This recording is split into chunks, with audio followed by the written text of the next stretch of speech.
Welcome back to Saanvi's taste world. ഇതൊരു breakfast റെസിപ്പിയാണ് റവ ദോശ.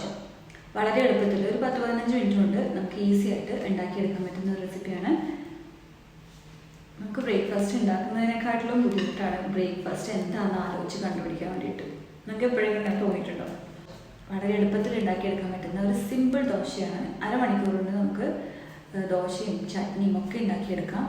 തലേ ദിവസം തന്നെ അരി കുതിർക്കുകയോ അരക്കുകയോ ഒന്നും ചെയ്യേണ്ട ആവശ്യമില്ല. പെട്ടെന്ന് സിമ്പിളായിട്ട് ഉണ്ടാക്കിയെടുക്കാൻ പറ്റുന്ന ഒരു ദോശയാണ്. കണ്ടു നോക്കാം. അപ്പോൾ ഈ റവ ദോശ ഉണ്ടാക്കാൻ വേണ്ടിയിട്ട് ഞാനിവിടെ 1/2 ഗ്ലാസ് അളവിൽ റവ എടുത്തിട്ടുണ്ട്. ഇതൊരു ബൗളിലേക്ക് ഇടാം.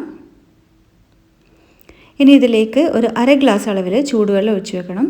നല്ല തിളച്ച ചൂടുവെള്ളമൊന്നും വേണമെന്നില്ല, നോർമൽ ചൂടുവെള്ളം മതിയാവും. ഒരു 5 മിനിറ്റ് സമയം ഇതുപോലെ ഒന്ന് കുതിർത്ത് വെക്കണം. ഈ സമയം കൊണ്ട് നമുക്കൊരു 4 ചെറിയ ഉള്ളിയും ഒരു പച്ചമുളകും ചെറുതായി അരിഞ്ഞ് വെക്കാം. അപ്പോഴേക്ക് 5 മിനിറ്റ് ആയിക്കോളും. 5 മിനിറ്റിന് ശേഷം ഇത് മിക്സിയുടെ ഒരു ജാറിലേക്ക് ഇടാം. ഇത് നന്നായി അരച്ചെടുക്കാനുള്ളതാണ്. ഒരുപാട് സമയം അരയേണ്ട ആവശ്യമൊന്നുമില്ല. 1 മിനിറ്റ് കൊണ്ട് തന്നെ നന്നായി അരിഞ്ഞു കിട്ടും. ഇനി ഇതിലേക്ക് നമുക്ക് ചേർക്കാനുള്ളത് അരിപ്പൊടിയാണ്. എത്രയാണോ റവ എടുക്കുന്നത് അതേ അളവിൽ തന്നെയാണ് അരിപ്പൊടി ചേർക്കുന്നത്. ഞാൻ ഇവിടെ പുട്ടുപൊടിയാണ് എടുത്തിട്ടുള്ളത്. ഇതിലേക്ക് 1/2 ഗ്ലാസ് അളവിൽ വെള്ളം ചേർക്കാം. ഒരുപാട് വെള്ളം ചേർത്താൽ അരഞ്ഞു കിട്ടാൻ ബുദ്ധിമുട്ടായിരിക്കും, അതുകൊണ്ടാണ് 1/2 ഗ്ലാസ് ചേർക്കുന്നത്. ബാക്കി അരച്ച ശേഷം ചേർക്കാം. ഇനി ഇതിലേക്ക് 2 ടീസ്പൂൺ അളവിൽ തൈര് കൂടെ ചേർക്കുകയാണ്. ഇത് ഒരുപാട് സമയം അരയേണ്ട ആവശ്യമൊന്നുമില്ല, പെട്ടെന്ന് തന്നെ 1 മിനിറ്റ് കൊണ്ട് അരഞ്ഞു കിട്ടും. അരച്ചെടുത്തിട്ട് വരാം. അപ്പോൾ നന്നായി അരച്ചെടുത്തിട്ടുണ്ട്. ഇനി ഇതിലേക്ക് നമുക്ക് ബാക്കിയുള്ള വെള്ളം കൂടെ ചേർക്കാം. നേരത്തെ ചേർത്തതിൻ്റെ ബാക്കിയുള്ള 1/2 ഗ്ലാസ് വെള്ളം ചേർക്കുകയാണ്. അതിന് നല്ല ലൂസായിട്ടുള്ള ഒരു കൂട്ടാണ് വേണ്ടത്. നമ്മൾ നീർദോശക്കൊക്കെ ഉണ്ടാക്കുന്ന കൂട്ടിൻ്റെ പാകത്തിലാണ് ഈ റവ ദോശയുടെ കൂട്ട് വേണ്ടത്. കുറച്ചുകൂടെ വെള്ളം ചേർക്കാം. ഒരു 1/4 ഗ്ലാസ് വെള്ളം നമുക്ക് മിക്സിയുടെ ജാറിൽ ഒഴിച്ചിട്ട് ഇതിലേക്ക് ചേർക്കാം. ഇതാണ് ഈ റവ ദോശയുടെ ഒരു കൺസിസ്റ്റൻസി. ഇതിലേക്ക് നമുക്ക് 1 ടീസ്പൂൺ അളവിൽ ഉപ്പ് കൂടി ചേർക്കാം. പാകത്തിനുള്ള ഉപ്പായിട്ടുണ്ട്. ഇനി ഇതിലേക്ക് നമുക്ക് ചേർക്കാനുള്ളത് ചെറിയ ഉള്ളി അരിഞ്ഞതാണ്. ചെറിയ ഉള്ളി ഇല്ലയെന്നുണ്ടെങ്കിൽ ഒരു സവാളയുടെ പകുതി ഇതുപോലെ പൊടി പൊടിയായി അരിഞ്ഞെടുക്കുക. അതുകൂടി ഇതിലേക്ക് ചേർക്കാം. തീരെ ചെറുതായി അരിഞ്ഞ് ചേർക്കുന്നതാണ് നല്ലത്. കൂടെ തന്നെ ഒരു പച്ചമുളക് ചെറുതായി വട്ടത്തിലരിഞ്ഞത് കൂടെ ചേർക്കാം. ഞാൻ കറിവേപ്പിലയും ഇതുപോലെ ചെറുതായി അരിഞ്ഞിട്ടാണ് ചേർക്കുന്നത്. ഇനി ഇത് നന്നായി ഒന്ന് ഇളക്കി യോജിപ്പിക്കാം.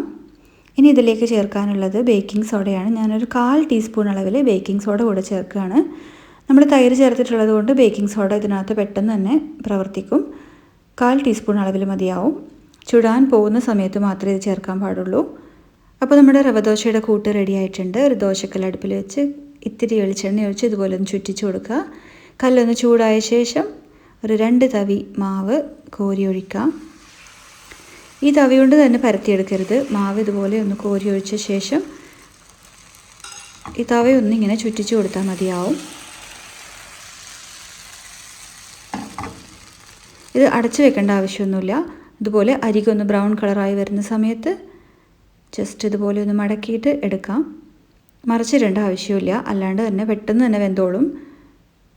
അപ്പോൾ ഒരു ദോശ റെഡി ആയിട്ടുണ്ട്. ഇത്രയേ ഉള്ളൂ. നല്ല ക്രിസ്പി ആയിട്ടുള്ള ദോശ വേണമെന്നുണ്ടെങ്കിൽ കുറച്ച് സമയം അധികം കല്ലിൽ വെച്ചാൽ മതിയാവും.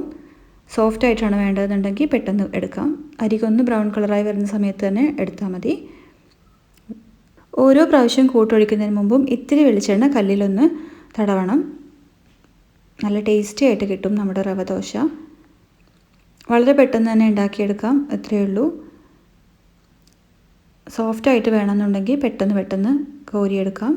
അതല്ല ക്രിസ്പി ആയിട്ടാണ് ഇഷ്ടമെന്നുണ്ടെങ്കിൽ അരികൊക്കെ ഒന്ന് ബ്രൗൺ കളറായി വരുന്നവരെ വെയിറ്റ് ചെയ്താൽ മതിയാവും. ഞാൻ നല്ല സോഫ്റ്റായിട്ടാണ് ചുട്ടെടുക്കുന്നത്. ഇപ്പോൾ ഏകദേശം എല്ലാ ദോശയും ഞാൻ ചുട്ടെടുത്ത് കഴിഞ്ഞിട്ടുണ്ട്. ഇതിന് കോമ്പിനേഷനായിട്ട് നമുക്കൊരു തക്കാളി ചട്നി കൂടി വളരെ പെട്ടെന്ന് തയ്യാറാക്കിയെടുക്കാം. അതിന് വേണ്ടിയിട്ട് ഞാനിവിടെ ഒരു സവാള എടുത്തിട്ടുണ്ട്. അത് ഇതുപോലെ കട്ട് ചെയ്തെടുക്കാം. കൂടെ തന്നെ 2 തക്കാളി, പിന്നെ വേണ്ടത് 5-6 അല്ലി വെളുത്തുള്ളി. ഇത്രയും സാധനങ്ങൾ മാത്രമേ ഈ ടൊമാറ്റോ ചട്നിക്ക് ആവശ്യമുള്ളൂ. ഒരു പാൻ അടുപ്പിൽ വെക്കാം. ഇതിലേക്ക് 1 ടേബിൾ സ്പൂൺ അളവിൽ വെളിച്ചെണ്ണ ചേർക്കാം. വെളിച്ചെണ്ണ ഒന്ന് ചൂടായി വരുന്ന സമയത്ത് ഒരു വറ്റൽമുളക് ചേർക്കാം. കൂടെ തന്നെ അരിഞ്ഞു വെച്ചിരിക്കുന്ന വെളുത്തുള്ളി ചേർക്കാം. വെളുത്തുള്ളി ജസ്റ്റ് ഒന്ന് വഴറ്റി കൊടുക്കാം. ഒരുപാട് കളറൊന്നും മാറേണ്ട ആവശ്യമില്ല. കുറച്ച് നേരം ഒന്ന് വഴറ്റിയെടുത്താൽ മതിയാവും. ഇനി ഇതിലേക്ക് അരിഞ്ഞു വെച്ചിരിക്കുന്ന സവാള ചേർക്കാം. സവാളയും ഒരുപാട് സമയം വഴറ്റിയെടുക്കേണ്ട ആവശ്യമൊന്നുമില്ല. ജസ്റ്റ് ഒന്ന് വാടി വന്നാൽ മതിയാവും. ഇനി ഇതിലേക്ക് 1/2 ടീസ്പൂൺ അളവിൽ ഉപ്പ് ചേർക്കാം. 2 തക്കാളി അരിഞ്ഞു വെച്ചിരിക്കുന്നത് കൂടെ ചേർക്കാം. നന്നായി ഒന്ന് വഴറ്റിയെടുക്കാം. തക്കാളിയും ഉള്ളിയും നന്നായി ഒന്ന് വഴണ്ട് വരുന്ന സമയത്ത് നമുക്കിതിലേക്ക് ഒരു 1/2 ടീസ്പൂൺ അളവിൽ മുളക് പൊടി കൂടെ ചേർക്കാം. എരിവ് കൂടുതൽ വേണമെന്നുണ്ടെങ്കിൽ 1 ടീസ്പൂൺ വരെ ചേർക്കാം. ഞാനിവിടെ 1/2 ടീസ്പൂൺ മുളക് പൊടി മാത്രമേ ചേർത്തിട്ടുള്ളൂ. കാശ്മീരി മുളക് പൊടിയാണ് ചേർക്കുന്നതെങ്കിൽ കുറച്ചുകൂടി നന്നായിരിക്കും, നല്ല കളറ് കിട്ടും ഈ ചട്നിക്ക്. ഇത്രയേ ഉള്ളൂ. ഞാനൊരു 3-4 കറിവേപ്പില കൂടെ ചേർക്കാം. കറിവേപ്പില കൂടുതൽ ചേർക്കരുത്, അരച്ചെടുക്കുന്ന സമയത്ത് കയ്പ്പ് ടേസ്റ്റ് വരും. ഒരു 4 ഇല ചേർത്താൽ മതിയാവും. ചൂടാറിയ ശേഷം മിക്സിയുടെ ജാറിലേക്ക് ഇടാം. നമ്മളതിനകത്ത് 1/2 ടീസ്പൂൺ ഉപ്പ് മാത്രമേ ചേർത്തിട്ടുണ്ടായിരുന്നുള്ളൂ. കുറച്ചുകൂടി ഉപ്പ് ചേർക്കാം. ഒരു 1/2 ടീസ്പൂൺ അളവിൽ ഉപ്പ് കൂടി ചേർക്കാം. ഉപ്പ് നിങ്ങളുടെ ടേസ്റ്റിനനുസരിച്ച് ചേർത്താൽ മതി. ഇനി ഇതൊന്ന് അരച്ചെടുക്കാം. ഈ ടൊമാറ്റോ ചട്നിക്ക് അരയ്ക്കുന്ന സമയത്ത് ഒട്ടും തന്നെ വെള്ളം ചേർക്കരുത്, വെള്ളം ചേർക്കാതെ അരച്ചെടുക്കാം. ഇനി ഇതിലേക്ക് നമുക്ക് കുറച്ച് കടുക് താളിക്കാം. അതിനുവേണ്ടി ഒരു പാൻ അടുപ്പിൽ വെച്ച് 1 ടേബിൾ സ്പൂൺ അളവിൽ വെളിച്ചെണ്ണ ഒഴിക്കാം. വെളിച്ചെണ്ണ ചൂടായി വരുന്ന സമയത്ത് ഒരു 1/2 ടീസ്പൂൺ അളവിൽ കടുക് ചേർക്കാം. കടുക് പൊട്ടി വരുമ്പോൾ കുറച്ച് കറിവേപ്പില കൂടെ ചേർക്കാം. ഈ സമയത്ത് വേണമെങ്കിൽ ഒരു വറ്റൽമുളക് കൂടെ ചേർക്കാം. ഞാൻ ഈ ചട്നി ഇതിലേക്ക് ഒഴിക്കുകയാണ്. ഇങ്ങനെ ചെയ്താൽ എന്താ ഗുണം എന്ന് വെച്ചാൽ നമ്മൾക്ക് ചട്നി ബാക്കിയുണ്ടെങ്കിൽ നമുക്ക് സൂക്ഷിച്ച് വെക്കാൻ പറ്റും, പെട്ടെന്ന് കേടായി പോവില്ല. ജസ്റ്റ് ഒന്ന് ഇളക്കി കൊടുത്ത ശേഷം നമുക്ക് അടുപ്പ് ഓഫ് ചെയ്യാം.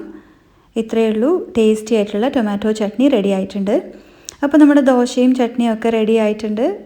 ഈ ഒരു അളവിലുണ്ടാക്കിയാൽ 8 മുതൽ 10 ദോശ വരെയാണ് ഉണ്ടാവുക. കൂടുതൽ വേണമെന്നുണ്ടെങ്കിൽ അതിനനുസരിച്ച് അളവ് കൂട്ടിയെടുക്കണം. അപ്പോൾ ഇന്നത്തെ ഈ റവ ദോശയും ടൊമാറ്റോ ചട്നിയും നിങ്ങൾക്ക് ഇഷ്ടമായിട്ടുണ്ടെന്നാണ് എൻ്റെ വിശ്വാസം. ഇഷ്ടമായിട്ടുണ്ടെങ്കിൽ ഉറപ്പായിട്ടും ട്രൈ ചെയ്ത് നോക്കുക.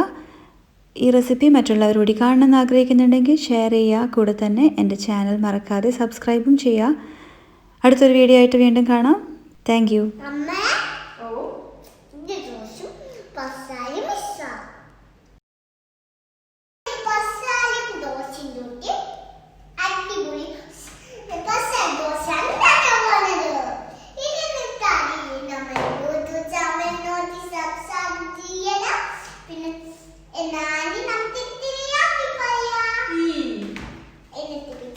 ഞാനില്ല, ഞാൻ പോണം. പഞ്ചാര മാത്രം കഴിക്കില്ല സാന്തി ദോശ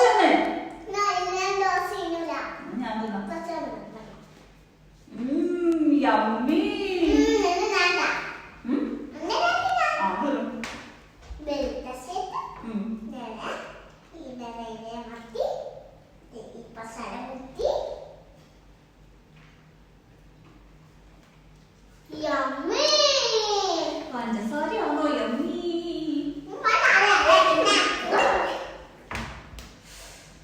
ബോക്സിംഗ്. ഇന്ന് നമുക്ക് ഒരു സൂപ്പർ സിമ്പിൾ ബ്രേക്ക്